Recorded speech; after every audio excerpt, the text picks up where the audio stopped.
अस्सलामुअलैकुम। Polymerase chain reaction के बाद पीसीआर के बाद हम लोग पहुंचे हैं डीएनए फिंगरप्रिंट पर। सबसे पहले तो आपको ये बताऊं कि डीएनए फिंगरप्रिंटिंग क्यों होती है। देखें, डीएनए फिंगरप्रिंटिंग हम किसी भी आइडेंटिफिकेशन के लिए इस्तेमाल करते हैं। अगर फर्ज करें कोई एक बच्चा है और 3 पेरेंट हैं जो क्लेम कर रहे हैं कि भाई ये बच्चा हमारा है, और हमें नहीं पता लग रहा कि भाई उनमें से सच कौन बोल रहा है, तो हम उस बच्चे की और उन तीनों पेरेंट्स की डीएनए फिंगरप्रिंटिंग करेंगे। उस डीएनए फिंगरप्रिंटिंग से पता लग जाएगा कि उस बच्चे के एक्चुअल जो पेरेंट्स हैं वो कौन हैं। ठीक उसी तरीके से अगर कहीं बॉम्ब ब्लास्ट हो जाता है, कहीं प्लेन क्रैश हो जाता है, कहीं कोई और क्राइम हो जाता है, तो हमें अगर वहां से कोई पीस मिलता है, हमें वहां से कोई ब्लड मिलता है या कोई सैंपल मिल जाता है, तो उससे भी हम आइडेंटिफिकेशन करते हैं कि ये किस फैमिली से या किस जो है खानदान से, नस्ल से बंदा बिलोंग करता था। खैर, डीएनए फिंगरप्रिंट के मैंने आपको बताया था कि 4 स्टेप होते हैं डीएनए फिंगरप्रिंटिंग के लिए। सबसे पहले हमारे पास रिफ्लेक्स स्टूडेंट्स कहा जाता है रिस्ट्रिक्शन फ्रेगमेंट्स लेंथ पॉलीमॉर्फिज्म। इसका फुल फॉर्म जो है हमारे पास रिस्ट्रिक्शन फ्रेगमेंट्स लेंथ पॉलीमॉर्फिज्म, इसे रिफ्लिप्स भी कहा जाता है। दूसरे नंबर पर इलेक्ट्रोफोरोसिस, तीसरे नंबर पर नायलॉन मेम्ब्रेन की हमें जरूरत पड़ती है या फिर एक पेपर की जरूरत पड़ती है, एंड चौथे नंबर पर एक्सरे फिल्म की जरूरत पड़ती है। ये 4 स्टेप्स करने के बाद हम डीएनए फिंगरप्रिंट के अंदर जो है वो कामयाब हो जाते हैं इस प्रोसीजर को करने में। सबसे पहले देखते हैं कि रिफ्लिप्स क्या चीज है। देखिए स्टूडेंट्स, रिफ्लिप्स जो है रिस्ट्रिक्शन, यहां पर मैंने लिखा है fragments length polymorphism, that means कि रिस्ट्रिक्शन एंजाइम्स। आपको पता है बायोलॉजिकल सीजर्स एंजाइम्स को कहा जाता है रिस्ट्रिक्शन एंजाइम से। एक लंबी उनकी लिस्ट है, 300 के करीब हमने वो डिस्कवर किए हैं। ज्यादातर हमें वो मिलते हैं बैक्टीरिया में से। बैक्टीरिया रिस्ट्रिक्शन एंजाइम्स को अपने पास इसलिए रखते हैं बिकॉज के जब उनको वायरस उन पर अटैक करता है तो वायरस के डीएनए को डिस्ट्रॉय करने के लिए बैक्टीरिया अपने डिफेंस पर्पस के लिए रिस्ट्रिक्शन एंजाइम्स अपने पास रखते हैं। तो हमने इस तरह के यूनिसेल्युलर जानदार बैक्टीरिया में से रिस्ट्रिक्शन एंजाइम्स निकाले हैं। वो डीएनए को मुख्तलिफ जो है वो लोकेशन से कट करते हैं, इसलिए रिस्ट्रिक्शन एंजाइम्स को बायोलॉजिकल सीजर्स भी कहा जाता है। अब हम इन बायोलॉजिकल सीजर्स के जरिए सबसे पहले डीएनए जो हमारे पास एक डीएनए की लंबी चेन जो हमें मिली है, उससे हम डीएनए को स्मॉल पीसेस के अंदर कट करेंगे इन एंजाइम्स की मदद से, और वो मेथड कहलाता है RFLPs, that means restriction fragments length polymorphism. हमने जो है वो पेट्री डिश के अंदर डीएनए रखा और उसमें हमने रिस्ट्रिक्शन एंजाइम डाले। रिस्ट्रिक्शन एंजाइम्स ने क्या किया कि उस डीएनए को स्मॉलर पीसेस के अंदर कट कर दिया। दूसरे नंबर पर हमारे पास है इलेक्ट्रोफोरोसिस। अब इलेक्ट्रोफोरोसिस का जो प्रोसेस होता है ये थोड़ा सा लेंथी प्रोसेस है। इसमें हमें दूसरे नंबर पर क्या करने की जरूरत पड़ती है कि भाई हमें एक जो है वो जरूरत पड़ती है पेट्री डिश की। उस पेट्री डिश के अंदर मैं आपको बता दूं कि ये जो मैंने बनाए हैं स्ट्रक्चर, ये डीएनए है। इस डीएनए के पीसेस हम रख देते हैं like this way, 1 2 3 and 4। 4 pieces हमने ये रखे हैं, लेकिन ये 4 पीसेस जिस चीज में हमने रखे हैं उसे हम एग्रोज जेल कहते हैं। एग्रोज जेल एक जेल है। उस जेल के अंदर हमने ये 4 पीस ऑफ जो है डीएनए जो हमने फ्रेगमेंट बनाए थे इस रिफ्लिप्स के जरिए वो हमने रखे। रखने के बाद इसके गिर्द हम क्या करते हैं कि इस तरफ नेगेटिव चार्ज होती है और इस तरफ पॉजिटिव चार्ज होता है। इस जो है वो ये एक मशीन है। इस मशीन के अंदर हमने क्या किया कि एग्रोज जेल भरा। एग्रोज जेल में एक तरफ हमने नेगेटिव चार्ज कर दिया और एक तरफ पॉजिटिव चार्ज। ये चार्जेस कैसे आए? आयंस के जरिए आए। ये आयंस हम कहां से लेकर आते हैं? हम एक्चुअली बफर सॉल्यूशंस बनाते हैं। वो बफर सॉल्यूशंस हम यहां पर भर देते हैं। ये बफर सॉल्यूशंस जब हम यहां पर रखते हैं जिनमें आयंस मौजूद होती हैं, तो फिर उससे क्या होता है कि इलेक्ट्रिसिटी या करंट पास करता है।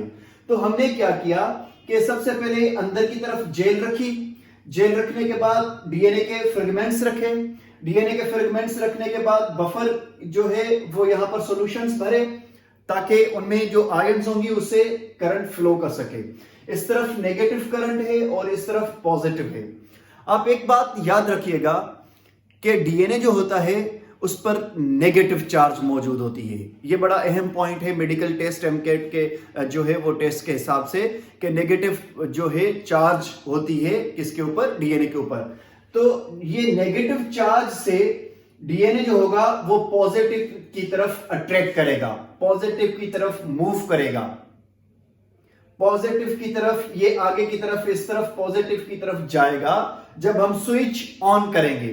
तो हमने यहां से स्विच ऑन किया, करंट दिया, करंट देने से ये जो डीएनए के फ्रेगमेंट्स हैं ये आगे की तरफ मूव करेंगे, और जब ये मूव करेंगे पॉजिटिव की तरफ तो मजे की बात ये है कि जो स्मॉलर पीसेस होंगे वो जल्दी जल्दी मूव करेंगे आगे की तरफ, और जो बड़े बड़े फ्रेगमेंट्स होंगे, बड़े पीसेस होंगे, वो स्लो करेंगे, वो आहिस्ता आहिस्ता आगे की तरफ जाएंगे। इस तरह से ये प्रोसेस कहलाता है इलेक्ट्रोफोरोसिस का प्रोसेस।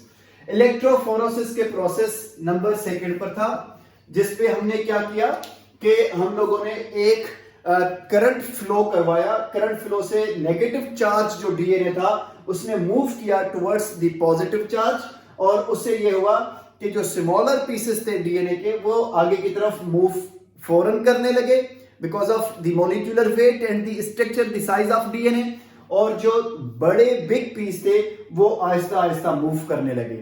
अच्छा, तीसरे नंबर पर है हमारे पास नायलॉन मेम्ब्रेन। ये इसकी जगह पर नायलॉन मेम्ब्रेन हो या इस पर हम पेपर भी, डिफरेंट टाइप्स के पेपर भी इस्तेमाल करते हैं। अब हमने ये जो यहां पर स्ट्रक्चर बन जाएंगे इनके मूव करने से, वो स्ट्रक्चर कॉपी कर देंगे नायलॉन मेम्ब्रेन के ऊपर, या फिर पेपर आता है उस पेपर के ऊपर। जब हमने इनको पेपर के ऊपर पेस्ट किया या नायलॉन शीट के ऊपर जब हमने इनको पेस्ट किया तो इनका स्ट्रक्चर जो होगा वो कुछ इस तरीके से होगा, लाइक दिस। इस तरफ से ये मूव कर रहे हैं नेगेटिव से टुवर्ड्स द पॉजिटिव, तो इनका स्ट्रक्चर जो थिनर, जो लो वेट, जो छोटे पीस होंगे वो आगे की तरफ आ जाएंगे, जो बड़े पीस होंगे वो अभी पीछे रहेंगे और वो आहिस्ता आहिस्ता मूव करेंगे। तो इस तरह से एक स्ट्रक्चर बन जाएगा। देखिए, मैंने ऊपर की तरफ बड़े स्ट्रक्चर बनाए हैं, थिक स्ट्रक्चर बनाए हैं, और जबकि जैसे जैसे मैं आगे जा रहा हूं तो मैंने थिन स्ट्रक्चर बना दिए। तो जनाब, इस फोर्थ हमारे पास जो स्ट्रक्चर आएगा, अब हम इसमें से नायलॉन शीट में से, इस पेपर में से जो है इस पर प्रोब रखकर, प्रोब कहते हैं हम इन डीएनए के पीसेस को, इन डीएनए के पीसेस में से एक्सरेज पास करवाएंगे। जब हम इसमें से एक्सरेज पास करवाते हैं तो एक्सरे पास करने की वजह से पीछे की तरफ एक्सरे फिल्म बन जाती है, और वो फिल्म जो होती है उसका स्ट्रक्चर कुछ इस तरह से बन जाएगा, लाइक दिस। आप ये देख रहे हैं कि ये जो है वो स्ट्रक्चर बन गया डीएनए के फ्रेगमेंट्स का, एक लाइक दिस।